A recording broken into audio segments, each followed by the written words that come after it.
Hi friends, ಎಲ್ಲರಿಗೂ ನಮಸ್ಕಾರ. ನಮ್ಮ ಚಾನಲ್ನ ಯಾರಾದರೂ ಹೊಸಬ್ರು ನೋಡ್ತಾ ಇರೋ ದಯವಿಟ್ಟು ಸಬ್ಸ್ಕ್ರೈಬ್ ಮಾಡಿ, ಲೈಕ್ ಮಾಡಿ ಮತ್ತು ಶೇರ್ ಮಾಡಿ. ನೀವೀಗಾಗಲೇ ನೋಡಿರ್ಬೋದು ಸೋಷಿಯಲ್ ಮೀಡ್ಯಾದಲ್ಲಿ ಎಲ್ಲರೂ ಕಿಚನ ಪಂಚಾಯತಿ ವರಷ್ಟು ಚೆನ್ನಾಗಿರಲಿಲ್ಲ, ಧ್ರುವಂತ್ಗೆ ಸೀಸನ್ ಚಪ್ಪಾಳೆ ಕೊಟ್ಟಿದ್ದು ಸರಿ ಇರಲಿಲ್ಲ, ಅಶ್ವಿನಿ ಅವ್ರಿಗೆ ಉತ್ತಮ ಕೊಟ್ಟಿದ್ದು ಸರಿ ಇರಲಿಲ್ಲ, ಹೀಗೆ ರಕ್ಷಿತಾಗೆ ಕ್ಲಾಸ್ ತೊಗೊಂಡಿದ್ದು ತುಂಬ ತಪ್ಪು, ರಾಶಿಕಾಗೆ ಸಪೋರ್ಟ್ ಮಾಡೋದು. ಜನ ಹೇಗಾಗ್ಬಿಟ್ಟಿದ್ದಾರೆ ಅಂದರೆ ಎಲ್ಲ ಉತ್ತಮನೂ ಗಿಲ್ಲಿ ಮತ್ತು ರಕ್ಷಿತಾಗೆ ಕೊಡಬೇಕು, ಕಳಪೆ ಬಂದು ಅಶ್ವಿನಿ ಧ್ರುವಂತ್ಗೆ ಕೊಡಬೇಕು, ಫಿಕ್ಸ್ ಆಗ್ಬಿಟ್ಟವ್ರೆ ಮೈಂಡ್ ಸೆಟ್ಟಲ್ಲಿ. ಅದನ್ನು ಬಿಟ್ಟು ಬೇರೆ ಯಾರಿಗೆ ಕೊಟ್ಟರು ಅವ್ರಿಗೆ ಇಷ್ಟ ಇಲ್ಲ. ಅಟ್ಲೀಸ್ಟ್ ಆ ಧನುಷ್ ಕೊಟ್ಟರೆ ಅದು ಇಷ್ಟ ಇಲ್ಲ. ದಯವಿಟ್ಟು ವಿಡಿಯೋನ ಪೂರ್ತಿ ನೋಡಿ, ಆವಾಗ ಸ್ವಲ್ಪ ಪಾಯಿಂಟ್ಸ್ಗಳೆಲ್ಲ ಮಾತಾಡಿದ್ದೀನಿ, ನಿಮ್ಗೆ ಅರ್ಥ ಆಗುತ್ತೆ ನಾನೇನು ಹೇಳಕ್ಕೆ ಹೊರಟಿದ್ದೀನಿ ಅಂತ. ಸೋಷಿಯಲ್ ಮೀಡಿಯಾ ನೋಡಿರ್ಬೋದು ನೀವು, ನಿನ್ನೆ ಎಪಿಸೋಡ್ ಆದಾಗಿಂದ ಕಿಚ್ಚ ಅವರು ಗಿಲ್ಲಿನ ಟಾರ್ಗೆಟ್ ಮಾಡ್ತಾಯಿದ್ದಾರೆ, ರಕ್ಷಿತನ ಟಾರ್ಗೆಟ್ ಮಾಡ್ತಾಯಿದ್ದಾರೆ ಅಂತ. ಏನಾದರೂ ಒಂಚೂರು ನೆಗೆಟಿವ್ ಹೇಳ್ಬಿಟ್ರೆ ಟಾರ್ಗೆಟ್ ಆಗೋಗ್ತದೆ ಇವ್ರಿಗೆ. ಅದೇ ಇಷ್ಟು ದಿನ ಚಪ್ಪಾಳೆ ತಟ್ಕೊಂಡು ಕಿಚ್ಚನ ಚಪ್ಪಾಳೆ ಸಿಕ್ತು ಅವರಿಬ್ರಿಗೂ, ಅವಾಗೆಲ್ಲ ಸುದೀಪ್ ಸರಿಯಾಗಿದ್ದರು. ಈಗ ಅದು ಏನು ಬೈದೂ ಇಲ್ಲ ನಿನ್ನೆ ಎಪಿಸೋಡಲ್ಲಿ ಗಿಲ್ಲಿನ. ಧ್ರುವಂತ್ಗೆ ಸೀಸನ್ ಚಪ್ಪಾಳೆ ಕೊಟ್ಟಿದ್ದರಿಂದ ಗಿಲ್ಲಿಗೆ ಅನ್ಯಾಯ ಆಯಿತು ಅಂತ ಹೇಳ್ತಾ ಇದ್ದಾರೆ. ನಾನು ಆನೆಸ್ಟಾಗಿ ಹೇಳಬೇಕು ಅಂದರೆ ಧ್ರುವಂತವ್ರಿಗೆ ಸೀಸನ್ ಚಪ್ಪಾಳೆ ಕೊಟ್ಟಿದ್ದು ನನಗೂ ಏನು ಓಕೆ ಇಲ್ಲ. ಬಟ್ ನನಗೇನು ಅನಿಸ್ತಾ ಇದೆ ಅಂದರೆ ಈ ಸೀಸನ್ ಈ ಸ್ಕೂಲ್ನಲ್ಲಿ ಮಕ್ಕಳು ಆಡ್ತಾರಲ್ಲ 1, 2, 3 ಪ್ರೈಸ್ ಆದಮೇಲೆ ಇನ್ನು ಕೆಲವು ಮಕ್ಕಳಿಗೆ ಸಮಾಧಾನವೇ ಇರೋದಿಲ್ಲ, ಅವ್ರಿಗೆ ಸಮಾಧಾನಕರ ಬಹುಮಾನ ಅಂತ ಕೊಡ್ತಾರೆ ಸ್ಕೂಲ್ಗಳಲ್ಲಿ. ಆ ಥರ ಅನ್ನಿಸ್ತಾಯಿತ್ತು ನನಗೆ. ಧ್ರುವಂತವ್ರಿಗೂ ಅದೇ ಸಮಾಧಾನಕರ ಬಹುಮಾನ ಕೊಟ್ಟಂಗೆ ಇತ್ತು ನಿನ್ನೆ ಎಪಿಸೋಡ್. ನನಗೆ ಅನಿಸ್ತಾ ಇರೋದು ಆ ಥರ. ಸುದೀಪ್ ಅವ್ರಿಗೆ ಏನೋ ಅವರ ಆ್ಯಂಗಲೆಲ್ಲ ಏನೇನು ನೋಡಿದಾರೋ ಗೊತ್ತಿಲ್ಲ, ಅವರು ಇಷ್ಟ ಆಗಿ ಕೊಟ್ಟಿದ್ದಾರೆ ಅಷ್ಟೇ. ಅದಕ್ಕೆ ಇವರು ಜನ ಎಲ್ಲ ಹುರ್ಕೊಂಡು ಬಿದ್ದಿದ್ದಾರೆ, ಗಿಲ್ಲಿ ಕೊಡಬೇಕಾಯಿತು ಅಂತ. ಗಿಲ್ಲಿ ಕಾಮಿಡಿ ಬಿಟ್ಬಿಟ್ಟು ಬೇರೆ ಏನು ಮಾಡಿದ್ದಾರೆ ಹೇಳಿ ಹೋಗಲಿ. ಮತ್ತು ಇನ್ನೊಂದಷ್ಟು ಜನ ಹೇಳ್ತಾ ಇದ್ದಾರೆ ಗಿಲ್ಲಿ ದರ್ಶನ್ ಫ್ಯಾನು, ಹಂಗಾಗಿ ಗಿಲ್ಲಿನ ತುಳಿತಾ ಇದ್ದಾರೆ ಸುದೀಪ್ ಸರು ಅಂತ ಹೇಳ್ತಾ ಇದ್ದಾರೆ. ಸುದೀಪ್ ಸರ್ ಅಷ್ಟೊಂದು ಚೀಪಾಗಿ ಯಾವತ್ತೂ ಮಾಡೋದೇ ಇಲ್ಲ, ಅದು ಬಿಗ್ ಬಾಸ್ ಇಷ್ಟೊಂದು ಯಾವತ್ತೂ ಆ ಥರ ಮಾಡೇ ಇಲ್ಲ. ಬಟ್ ಜನಗಳಿಗೆ ಏನೋ ಆಡ್ಕೋತಾರೆ. ಇದೇ ಲಾಸ್ಟ್ ವೀಕ್ ಕಿಚನ ಪಂಚಾಯತಿನಲ್ಲಿ ಗಿಲ್ಲಿನ ಹೊಗಳ್ತಾರೆ ಸುದೀಪ್ ಅವರು. ಗಿಲ್ಲಿ ಅರ್ಥ ಮಾಡ್ಕೊಂಡಷ್ಟು ಬಿಗ್ ಬಾಸ್ನ ಯಾರೂ ಅರ್ಥ ಮಾಡ್ಕೊಂಡಿಲ್ಲ, ಬಿಗ್ ಬಾಸ್ನ ಚೆನ್ನಾಗಿ ಪ್ಲೇ ಮಾಡ್ತಾ ಇರೋದೇ ಗಿಲ್ಲಿ ಅಂತ ಹೇಳ್ತಾರೆ. ಆವಾಗ ಖುಷಿ ಆಯಿತಾ ಇದೇ ಜನಗಳಿಗೆ ಸುದೀಪ್ ಸರ್ ಹೇಳಿದ್ದು ಆವಾಗ ಫೇಕ್ ಅನಿಸಲಿಲ್ಲ, ಅದು ನಿಜ ಇತ್ತು. ಗಿಲ್ಲಿನೇ ಬಾಯ್ಬಿಟ್ಟು ಹೇಳ್ತಾನೆ, ನಾನು ಎಲ್ಲ ಸೀಸನ್ ನೋಡ್ಕೊಂಡು ಬಂದಿದ್ದೀನಿ ಬಿಗ್ ಬಾಸ್ದು ಹಳೇದೆಲ್ಲ, ಅದರಲ್ಲಿ ನನಗೆ ಪ್ರಥಮ ಮತ್ತು ಹನುಮಂತು ಸೀಸನ್ ತುಂಬ ಇಷ್ಟ ಆಗಿತ್ತು, ಅವ್ರದ್ದು ಸ್ವಲ್ಪ ನೋಡ್ತಾಯಿದ್ದೀನಿ ಅಂತಲೇ ಹೇಳ್ತಾನೆ. ನನಗೂ ಹಾಗೆ ಅನ್ನಿಸ್ತು. ಈಗ ಪ್ರಥಮ ಸೀಸನಲ್ಲಿ ತೊಗೊಂಡ್ರೆ ಅವನು ಮಾಡಬೇಕಾಗಿ ಆಗ್ತಾನೆ ಇರಲಿಲ್ಲ, ಮಾಳ್ವಿಕಾ ಮೇಡಮ್ ಜೊತೆ ಮಾಳ್ವಿಕಾ ಮೇಡಮ್ ಜೊತೆ ಯಾವಾಗಲೂ ಜಗಳ ಆಗೋದು. ಸೇಮ್ ಅದೇ ಥರನೇ ಈ ಸಲ ಗಿಲ್ಲಿ ಬಂದು ಅಶ್ವಿನಿ ಮೇಡಮ್ನ ಹಾಕ್ಕೊಂಡಿದ್ದಾನೆ, ಸೇಮ್ ಅದೇ ಥರ ಟಾರ್ಗೆಟ್ ಮಾಡ್ಕೊಂಡೇ ಬಂದ. ಬಟ್ ಪ್ರಥಮ ಅಷ್ಟು ಓವರಾಗಿ ಆಡಲಿಲ್ಲ, ಇಲ್ಲಿ ಗಿಲ್ಲಿ ಬಂದು ತುಂಬ ಓವರಾಗಿ ಅಶ್ವಿನಿ ಅವ್ರನ್ನ ಟಾರ್ಗೆಟ್ ಮಾಡಿಕೊಂಡೇ ಬಂದ. ಅದೊಂದು ಲಿಮಿಟ್ ಇರಬೇಕಾಗಿತ್ತು, ಬಟ್ ಆ ಲಿಮಿಟು ಇಲ್ಲ, ಏನೂ ಇಲ್ಲ. ಈಗಲೂ ನಿನ್ನೆ ಎಪಿಸೋಡ್ವರೆಗೂ ಅವನಿಗೆ ಅಶ್ವಿನಿ ಕಂಡ್ರೆ ಆಗ್ತಾನೆ ಇರಲಿಲ್ಲ. ಅವರಿಗೆ ವಾರದ ಚಪ್ಪಾಳೆ ಕೊಟ್ಟಾಗ್ಲೂ ಮುಖ ನೋಡೋಕ್ಕೆ ಆಗ್ತಾ ಇರಲಿಲ್ಲ, ಅಟ್ಲೀಸ್ಟು ಚಪ್ಪಾಳೆನೂ ತಟ್ಟಲಿಲ್ಲ ಮನಸ್ಸಿಂದ ಯಾರೂ. ಮತ್ತು ಲಾಸ್ಟ್ ಸೀಸನ್ನಲ್ಲಿ ಹನುಮಂತನೂ ಅಷ್ಟೇ, ತಲೆ ಸರಿಯಾಗಿ ಬಾಚ್ತಾ ಇರಲಿಲ್ಲ, ಕೂದಲನ್ನ ಹಿಂಗೆ ಕೆದರ್ಕೊಂಡು ಇರ್ತಾಯಿದ್ದ. ಮತ್ತು ಲುಂಗಿ ಕಟ್ತಾಯಿದ್ದ, ಬನೀನು ಹಾಕೊಳ್ತಾ ಇದ್ದ. ಸೇಮ್ ಅದೇ ಥರ ಕಾಪಿ ಮಾಡಿ ಈ ಸೀಸನಲ್ಲಿ ಗಿಲ್ಲಿನೂ ಅಷ್ಟೇ, ತಲೆನೇ ಬಾಚೋದಿಲ್ಲ, ಕೂದಲನ್ನ ಕೆದರ್ಕೊಂಡೇ ಇರ್ತಾನೆ ಯಾವಾಗಲೂ, ಮತ್ತು ಬನೀನಲ್ಲೇ ಇರ್ತಾನೆ. ಇದನ್ನು ಕಾಪಿ ಅಂತ ಹೇಳ್ಬೋದಲ್ಲ, ಪ್ರಥಮ ಮತ್ತು ಹನುಮಂತನ ಎರಡನ್ನೂ ಕಾಪಿ ಮಾಡಿ ಗಿಲ್ಲಿ ಆಡ್ತಾ ಇದ್ದಾನೆ ಅಂತ ಹೇಳ್ಬೋದಲ್ಲ. ಇದರಲ್ಲಿ ಅವನದು ಸ್ವಂತ ಏನು ಬಂತು, ಬರೀ ಕಾಮಿಡಿ ಡೈಲಾಗ್ ಹೊಡೆದ್ಬಿಟ್ರೆ ಅದು ಇಷ್ಟ ಆಗೋಗುತ್ತಾ? ಈ ಥರನೂ ಆರೋಪ ಮಾಡ್ಬೋದಲ್ವಾ? ಆದರೆ ಆ ಥರ ಎಲ್ಲ ಆರೋಪ ಮಾಡೋದು ಸರಿ ಹೋಗಲ್ಲ ಅನಿಸುತ್ತೆ. ಪ್ರಥಮ ಹನುಮಂತನೇ, ಗಿಲ್ಲಿನೇ, ಮೂರು ಬೇರೆ ಮೂರು ಜನನೂ ಬೇರೆ ಬೇರೆ ಬ್ಯಾಕ್ಗ್ರೌಂಡಿಂದ ಬಂದಿರೋರು. ಅವ್ರನ್ನ ಇಷ್ಟ ಆಯಿತು ಅಂತ ಹೇಳಿದ ತಕ್ಷಣ ಅವ್ರನ್ನ ಕಾಪಿ ಮಾಡಿ ಆಡ್ತಾಯಿದ್ದಾನೆ ಅಂತ ನಾವು ಆರೋಪ ಮಾಡೋಕ್ಕಾಗಲ್ಲ. ನಾವು ಸ್ಪಾಂಟೇನಿಯಸ್ ಆಗಿ ಗಿಲ್ಲಿ ಎಷ್ಟು ಕಾಮಿಡಿ ಮಾಡ್ತಾನೋ ಆ ಥರ ಪ್ರಥಮ ಮಾಡೋಕ್ಕಾಗಲ್ಲ. ಮಾತಾಡೋದೇ ಬೇರೆ ಥರ, ಹನುಮಂತು ಮಾತಾಡೋದೇ ಒಂಥರ ಇನ್ನೋಸೆಂಟ್ ಅಂತಾರ ಅನಿಸ್ತಾರೆ ಜನಕ್ಕೆ. ಹನುಮಂತು ಮಾತಾಡಿದ್ರೆ ಆ ಥರ ಜನ ಇಷ್ಟಪಡ್ತಾರೆ ಅವರೆಲ್ಲ. ಹಾಗೆಯೇ ಗಿಲ್ಲಿನೂ ಅಷ್ಟೇ, ಸ್ಪಾಂಟೇನಿಯಸ್ ಆಗಿ ಮಾತಾಡೋದ್ರಿಂದ ಜನ ಅವನ್ನ ಇಷ್ಟಪಡ್ತಾಯಿದ್ದಾರೆ. ಡೇ ಒನ್ನಿಂದ ಅವ್ನು ಇಷ್ಟನೇ ಪಡ್ತಾಯಿದ್ದಾರೆ, ಅವನ್ನೇ ಗೆಲ್ಲಿಸ್ಬೇಕಂತನೂ ಇದ್ದಾರೆ. ಈಗ ಸೋಷಿಯಲ್ ಮೀಡ್ಯಾದಲ್ಲಿ ಏನು ನಡೀತಾ ಇದೆ ಅಂದರೆ, ಧ್ರುವಂತಕ್ಕೆ ಸಿಕ್ಕಿದ್ದಕ್ಕಿಂತ ಗಿಲ್ಲಿಗೆ ಯಾಕೆ ಸಿಗಲಿಲ್ಲ ಅನ್ನೋದೇ ದೊಡ್ಡ ವಿಚಾರ ಆಗಿ ನಡೀತಾ ಇದೆ. ಗಿಲ್ಲಿ ಕೊಟ್ಬಿಟ್ಟಿದ್ರೆ ಎಲ್ಲರೂ ಖುಷಿಯಾಗಿರೋರು. ಹೌದು ಹೌದು ಹೌದು ಅಂತ. ಯಾಕೆಂದರೆ ಡೇ ಒನ್ನಿಂದ ಗಿಲ್ಲಿಗೆ ಸಪೋರ್ಟ್ ಮಾಡ್ಕೊಂಡೇ ಬರ್ತಾಯಿದ್ದಾರೆ ಜನಗಳು. ಹಾಗಾಗಿ ನಿರೀಕ್ಷೆನೂ ಹಂಗೆ ಇರುತ್ತೆ, ಗಿಲ್ಲಿನೇ ಗೆಲ್ಲಬೇಕು, ಗಿಲ್ಲಿಗೆ ಉತ್ತಮ ಸಿಗಬೇಕು, ಗಿಲ್ಲಿಗೆ ಬೆಸ್ಟು ಸೀಸನ್ ಚಪ್ಪಾಳೆನೂ ಅವ್ರಿಗೆ ಸಿಗಬೇಕಾಗಿತ್ತು. ಬಟ್ ನೆಗೆಟಿವ್ ಪಾರ್ಟಲ್ಲಿ ಯಾರು ಜನ ಯೋಚನೆ ಮಾಡೋದಿಲ್ಲ. ಗಿಲ್ಲಿ ಕೆಲಸ ಮಾಡೋದ್ರಲ್ಲಿ ಎಷ್ಟು ಸೋಮಾರಿತಾನೆ ಅಂತ ವಿ ಟಿ ಹಾಕಿ ತೋರಿಸಿದ್ದಾರೆ ಸುದೀಪ್ ಸರ್. ಲಾಸ್ಟ್ ವೀಕೋ ತೋರಿಸಿದ್ದಾರೆ ಅನಿಸುತ್ತೆ. ಅದ್ರ ಬಗ್ಗೆ ಯಾರೂ ಮಾತಾಡೋದಿಲ್ಲ. ಮತ್ತು ಅಶ್ವಿನಿ ಅವರೇನ ಸರಿ ಇಲ್ಲ, ಅವರು ಬಾಯಿಗೆ ಬಂದಂಗೆ ಬೈತಾರೆ, ರಕ್ಷಿತಾ ಅವ್ರನ್ನ ಬೈತಾರೆ, ಗಿಲ್ಲಿ ಅವ್ರನ್ನ ಬೈತಾರೆ, ಓಕೆ ಅವ್ರ ಕ್ಯಾರೆಕ್ಟರ್ ಸರಿ ಇಲ್ಲ. ಬಟ್ ಗಿಲ್ಲಿಗೆ ಏನಾಗಿದೆ, ಇವ್ರು ಸರಿ ಇದ್ದಾರಲ್ವಾ, ಇವರು ಅದೇ ಭಾಷೆಯಲ್ಲಿ ಯಾಕೆ ಉತ್ತರಿಸ್ಬೇಕಾಯಿತು ಅಶ್ವಿನಿ ಅವ್ರಿಗೆ, ಕೆಟ್ಟ ಮಾತಾಡೋದು ಹಾಗೆಲ್ಲ. ಆ ಪಾಯಿಂಟ್ ಆಫ್ ವ್ಯೂನಲ್ಲೂ ಯೋಚನೆ ಮಾಡಬೇಕಲ್ವಾ. ಹಾಗೆಯೇ ಧ್ರುವಂತವ್ರ ಬಗ್ಗೆ ಸುದೀಪ್ ಅವ್ರಿಗೆ ಏನು ಅನಿಸಿದೆ ಅನಿಸುತ್ತೆ, ನಾನು ಅಬ್ಸರ್ವ್ ಮಾಡಿರೋ ಪ್ರಕಾರ ಧ್ರುವಂತೂ ಡಿಸಿಪ್ಲಿನ್ ಆಗಿರ್ತಾರೆ. ಅವ್ರದ್ದು ವಸ್ತುಗಳನ್ನ ಎತ್ತಿಡೋದಾಗಲಿ, ಮಡಚಿಡೋದಾಗಲಿ, ಮನೆ ಕ್ಲೀನ್ ಮಾಡೋದಾಗಲಿ, ಮತ್ತು ಒಂದು ಧ್ಯಾನ ಮಾಡೋದಾಗಲಿ, ದೇವ್ರ ಪೂಜೆ ಮಾಡೋದಾಗಲಿ, ಒಂಥರ ಡಿಸಿಪ್ಲಿನ್ ಆಗಿರ್ತಾರೆ. ಅದು ಸುದೀಪ್ ಅವ್ರಿಗೆ ಮೆಚ್ಚುಗೆ ಆಗಿದೆ ಅನಿಸುತ್ತೆ. ಮತ್ತು ಅವರು ಡೇ ಒನ್ನಿಂದ ಸಿಂಗಲ್ಲಾಗಿ ಆಡ್ಕೊಂಬಂದಿದ್ದಾರೆ ಗೇಮ್ನ, ಯಾರ ಜೊತೆನೂ ಮಿಂಗಲಾಗಿ ಗೇಮ್ ಪ್ಲ್ಯಾನ್ ಮಾಡಿಲ್ಲ, ಏನೂ ಮಾಡಿಲ್ಲ. ಮತ್ತು ಯಾರ ಸಪೋರ್ಟು ಬೇಕಾಗಿಲ್ಲ ಅವ್ರಿಗೆ. ಕಳಪೆ ತಗೋತಾರೆ. ಆಲ್ಮೋಸ್ಟ್ ಈ ಸೀಸನ್ ಫುಲ್ಲು ಕಳಪೆ ಧ್ರುವಂತ್ಗೆ ಸಿಕ್ಕಿದೆ. ಅದು ಬಿಟ್ಟರೆ ಗಿಲ್ಲಿಗೂ ಸಿಕ್ಕಿದೆ. ಮತ್ತು ಗಿಲ್ಲಿಗೆ ಕಳಪೆ ಏನಕ್ಕೆ ಸಿಕ್ತು, ಮತ್ತು ಅವ್ನು ಬೆಸ್ಟ್ ಆಡ್ಕೊಂಡು ಬರ್ತಾನೆ ಇದ್ದಾನಲ್ಲ ಡೇ ಒನ್ನಿಂದ. ಗಿಲ್ಲಿಗೆ ಯಾಕೆ ಕಳಪೆ ಸಿಕ್ತು, ಒಂದು 2-3 ವಾರ ಅವನಿಗೂ ಕಳಪೆ ಸಿಕ್ಕಿದೆ. ಮತ್ತು ಕಳಪೆ ಕೊಡಬಾರ್ದಾಗಿತ್ತಲ್ಲ ಗಿಲ್ಲಿಗೂ.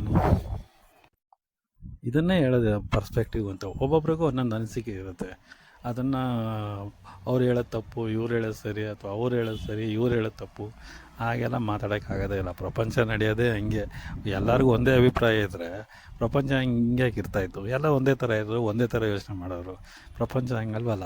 ಒಬ್ಬೊಬ್ರಿಗೂ ಒಂದೊಂದು ಥರ ಯೋಚನೆ ಇರುತ್ತೆ, ಒಬ್ಬೊಬ್ರಿಗೂ ಒಂದೊಂದು ಇಷ್ಟ ಇರುತ್ತೆ. ಒಬ್ರಿಗೆ ಒಂದು ಮಾತಾಡೋದು ಇಷ್ಟ ಆಗ್ಬೋದು, ಒಬ್ರಿಗೆ ಕಾಮಿಡಿ ಇಷ್ಟ ಆಗ್ಬೋದು, ಒಬ್ರಿಗೆ ಫೈಟಿಂಗ್ ಆಡೋದೇ ಇಷ್ಟ ಆಗ್ಬೋದು. ಹೀಗೆ ಒಬ್ಬೊಬ್ಬರು ಅಭಿರುಚಿ ಒಬ್ಬೊಬ್ರು ಒಂದೊಂದು ಥರ ಇರುತ್ತೆ. ಹಾಗೆಯೇ ಸುದೀಪ್ ಸರ್ ಏನೇನು ನೋಡಿದಾರೋ ಗೊತ್ತಿಲ್ಲ, ಅದನ್ನು ನೋಡಿ ಕನ್ಸಿಡರ್ ಮಾಡಿ ಧ್ರುವಂತ್ಗೆ ಚಪ್ಪಾಳೆ ಕೊಟ್ಟಿದ್ದಾರೆ. ಅದರಲ್ಲಿ ಪ್ರಶಂಸೆ ಬಂದಾಗ ಚಪ್ಪಾಳೆ ತಟ್ಟೋದು ಒಳ್ಳೆಯದು. ಅದು ಬಿಟ್ಬಿಟ್ಟು ಇವ್ರಿಗೆ ಸಿಕ್ಕಿಲ್ಲ, ಅವ್ರಿಗೆ ಯಾಕೆ ಸಿಕ್ತು, ಅದೆಲ್ಲ ಯೋಚನೆ ಮಾಡೋದು ತಪ್ಪು. ಏಕೆಂದರೆ ಇದೇನು ಬಿಗ್ ಬಾಸ್ ಟ್ರೋಫಿಯನ್ನು ಏನು ಕೊಟ್ಟಿವಲ್ಲ ಸುದೀಪ್ ಸರು.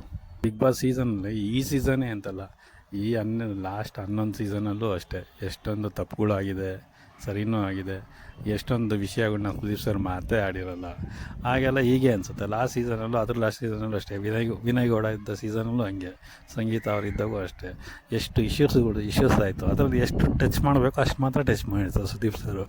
ಹಾಗಂತ ಅವಾಗೂ ಜನ ಹೇಳ್ತಾಯಿದ್ರು, ನೋಡಿ ಅದ್ರ ಬಗ್ಗೆ ಹೇಳೇ ಇಲ್ಲ, ಪಾರ್ಶಿಯಾಲಿಟಿ ಮಾಡಿದ್ರು ಹಂಗೆ ಹಿಂಗೆ ಅಂತ. ಬಟ್ ಅದೆಲ್ಲ ಕಾಮನ್ನು, ಎಲ್ಲ ಜನರನ್ನು ಮೆಚ್ಚೋಕ್ಕಾಗೋದಿಲ್ಲ. ಅವ್ರ ಪರ್ಸ್ಪೆಕ್ಟಿವಲ್ಲಿ ಯಾವ ಉತ್ತಮ ಅನಿಸುತ್ತೋ ಅವ್ರಿಗೆ ಉತ್ತಮ ಕೊಟ್ಟಿರ್ತಾರೆ, ಚಪ್ಪಾಳೆನೂ ಕೊಟ್ಟಿರ್ತಾರೆ. ಅದನ್ನು ಅರ್ಥ ಮಾಡ್ಕೋಬೇಕಾಗಿದೆ ಅಷ್ಟೇ ನಾವು. ಇನ್ನೊಂದು ವಿಷಯ ಏನು ಹೇಳಬೇಕು ಅಂದರೆ, ಸೀಸನ್ನು 1 ತಗೊಳ್ಳಿ, ಅದರಲ್ಲಿ ಫೈನಲ್ ಯಾರ್ಯಾರಾಗಿದ್ರು, ವಿಜಯ್ ರಾಘವೇಂದ್ರ ಮತ್ತು ಅರುಣ್ ಸಾಗರ್ ಅವರಾಗಿದ್ದರು. ಆ ಸೀಸನಲ್ಲಿ ನೋಡಿದ್ರೆ ಅರುಣ್ ಸಾಗರ್ ಎಷ್ಟು ಎಂಟರ್ಟೈನ್ಮೆಂಟ್ ಮಾಡಿದ್ದಾರೆ ಅಂದರೆ, ಇಡೀ ಈ ಬಿಗ್ ಬಾಸ್ ಹಿಸ್ಟ್ರಿನಲ್ಲೇ ಅಷ್ಟೊಂದು ಎಂಟರ್ಟೈನ್ಮೆಂಟ್ ಯಾರೂ ಮಾಡಿಲ್ಲ ಅರುಣ್ ಸಾಗರ್ ಅಷ್ಟು. ಬಟ್ ಅವ್ರು ರನ್ನರಪ್ಪ ಆದರು. ಗೆದ್ದಿದ್ಯಾರು ವಿಜಯ್ ರಾಘವೇಂದ್ರ ಅವರು. ಮತ್ತು ಅದನ್ನು ಕಟ್ ಮಾಡಿದ್ರೆ ನೆಕ್ಸ್ಟು ಪ್ರಥಮ್ ಅವ್ರ ಸೀಸನ್ಗೆ ಬರೋಣ. ಆ ಫೈನಲಲ್ಲಿ ಇದ್ದವ್ರು ಯಾರು, ಪ್ರಥಮ ಮತ್ತು ಕಿರಿಕೀರ್ತಿ. ಅದರಲ್ಲಿ ಎಂಟರ್ಟೈನ್ಮೆಂಟ್ ಅಂತ ಬಂದರೆ ಕಿರಿಕೀರ್ತಿ ಅವರು ಎಷ್ಟು ನಗಾಡಿಸಿದ್ದಾರೆ ಅಂದರೆ, ಎಷ್ಟು ಆ ಸೀಸನ್ ನೋಡ್ಬೇಕು ನೀವು, ಸಖತ್ತಾಗಿತ್ತು.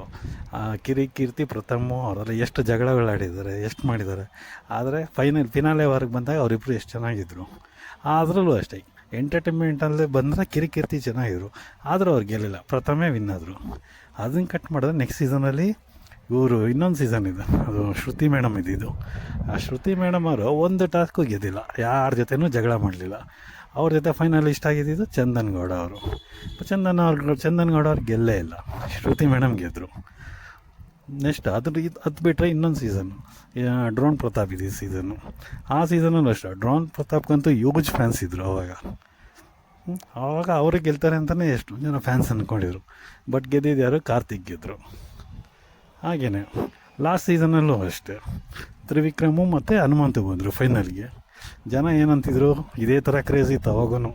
ತ್ರಿವಿಕ್ರಮು ತ್ರಿವ್ಯ ಅಂತೆ, ತ್ರಿವಿಕ್ರಮು ತ್ರಿಮೋಕ್ಷಿ ಅಂತೆ. ಈ ಥರನೇ ಇವಾಗ ಗಿಲ್ಲಿ ಕಾವ್ಯನ ಹೇಗೆ ಆಟಾಡ್ಸ್ಕೊಂಬಂದ್ರು, ಅದೇ ಥರನೇ ಲಾಸ್ಟ್ ಸೀಸನಲ್ಲೂ ತ್ರಿವಿಕ್ರಮು ತ್ರಿವಿಕ್ರಮು ಮೋಕ್ಷಿ.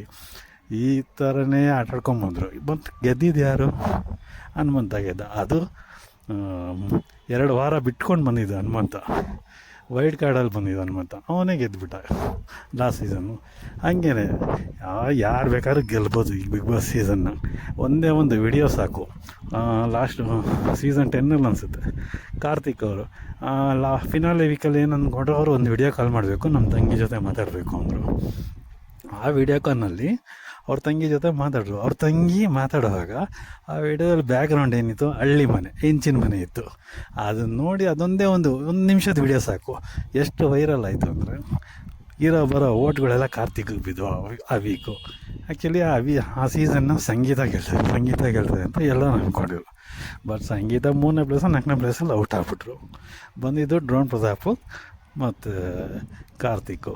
ಅದೊಂದು ವಿಡಿಯೋದಿಂದನೇ ಕಾರ್ತಿಕ್ ಎಷ್ಟು ಮೈಲೇಜ್ ಸಿಕ್ತು ಅಂದರೆ, ಅವಾಗೂ ಕ್ರಿಟಿಸಿಸಮ್ ಮಾಡಿದ್ರು ಎಲ್ಲರೂ.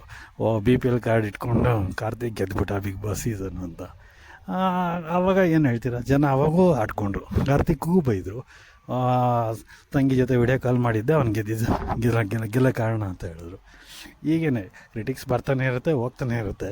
ಈ ಸೀಸನ್ನು ಅಷ್ಟೇ, ಏನಾದ್ರು ಯಾರು ಕೊಟ್ರು ಇಷ್ಟ ಆಗೋಲ್ಲ. ಗಿಲ್ಲಿ ಕೊಟ್ಟರೆ ಇನ್ನೊಂದಷ್ಟು ಜನಕ್ಕೆ ಇಷ್ಟ ಆಗೋಲ್ಲ, ಅಶ್ವಿನಿ ಗೆದ್ರೆ ಇನ್ನೊಂದಷ್ಟು ಜನಕ್ಕೆ ಆಗೋಲ್ಲ. ಇವರಿಬ್ಬರನ್ನ ಬಿಟ್ಟು 3ನೇವ್ರು ಏನೋ ಧನುಷ್ ಏನೋ ಗೆದ್ದರೆ ಅವಾಗೂ ಇಷ್ಟ ಆಗೋಲ್ಲ. ಅಶ್ವಿನಿ ಫ್ಯಾನ್ಸು ಗಿಲ್ಲಿ ಫ್ಯಾನ್ಸೇ ತಿರುಗಿ ಬಿಡ್ತಾರೆ, ಧನುಷ್ ಹೆಂಗೆ ಗೆದ್ಬಿಟ್ಟ ಅಂತ. ಹಾಗೇನೆ ಏನು ಬೇಕಾದ್ರೂ ನಡೀಬೋದು ಬಿಗ್ ಬಾಸಲ್ಲಿ. ಅವ್ರ ಕಲರ್ ಚಾನಲ್ನವ್ರಿಗೆ ಯಾರು ಬೇಕೋ ಅವ್ರನ್ನ ಗೆಲ್ಲಿಸ್ಕೊತಾರೆ ಅಷ್ಟೇ. ಬಿಗ್ ಬಾಸು ಇದನ್ನೆಲ್ಲ ಸೀರಿಯಸ್ಸಾಗಿ ತೊಗೊಳಕ್ಕೆ ಹೋಗ್ಬೇಡಿ. ಎಷ್ಟು ಎಂಟರ್ಟೈನ್ಮೆಂಟ್ ಅಂತ ನೋಡ್ತೀರಾ, ನೋಡಿ ಸುಮ್ಮನೆ ಅಷ್ಟೇ.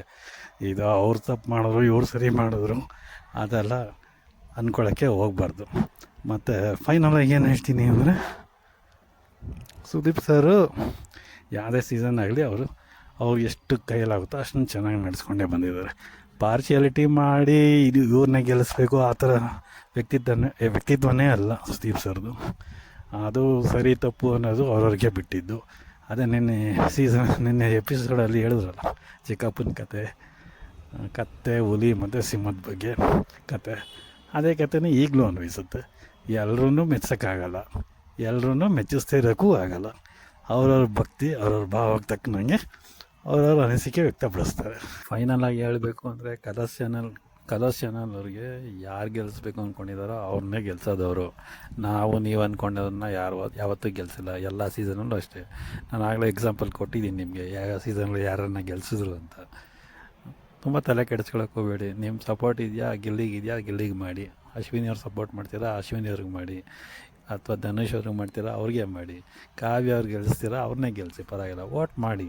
ಬಟ್ ಇವರೇ ಗೆಲ್ಲಿಸ್ತಾರೆ ಅಂತ ನಮ್ಮ ಕೈಲಿಲ್ಲ. ಅದು ಡ್ರೋನ್ ಪ್ರತಾಪ್ ವಿಷಯದಲ್ಲೇ ಆ ಥರ ಆಗಿದೆ ಸೀಸನಲ್ಲಿ. ಅವನಿಗೆ ಹೆಚ್ಚು ಓಟ್ ಬಂದಿತ್ತು ಆ ಸೀಸನಲ್ಲಿ, ಆದರೂ ಕಾರ್ತಿಕ್ನ ಗೆಲ್ಲಿಸಿದ್ರು.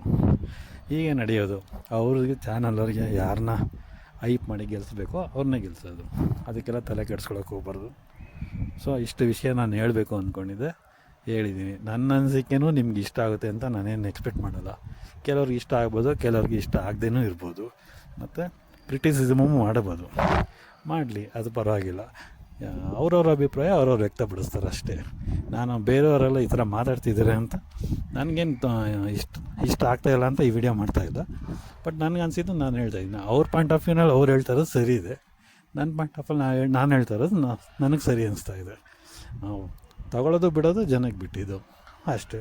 ಇಷ್ಟಪಡೋರು ಇಷ್ಟಪಡ್ತಾರೆ, ಇಷ್ಟ ಇಲ್ಲದೇ ಇರೋರು ಇಷ್ಟಪಡೋದಿಲ್ಲ ಅಷ್ಟೇ. ಸೊ ಈ ವಿಡಿಯೋ ನೋಡಿದ್ದಕ್ಕೆ ತುಂಬ ಥ್ಯಾಂಕ್ಸ್. ಹಾಗೆ ನಮ್ಮ ಚಾನಲ್ನ ಸಬ್ಸ್ಕ್ರೈಬ್ ಮಾಡ್ಕೊಳ್ಳಿ. ನಾನೇನು ಹೇಳಿದ್ದೀನೋ ಪಾಯಿಂಟ್ಸ್ನ ಅದನ್ನು ನೀವು ಒಂದು ಸಲ ಯೋಚನೆ ಮಾಡಿ, ನಿಮ್ಮ ಕಮೆಂಟ್ಸ್ ಏನಾದ್ರು ಇದ್ದರೆ ಕಮೆಂಟ್ ಮಾಡಿ ತಿಳಿಸಿ. Thank you.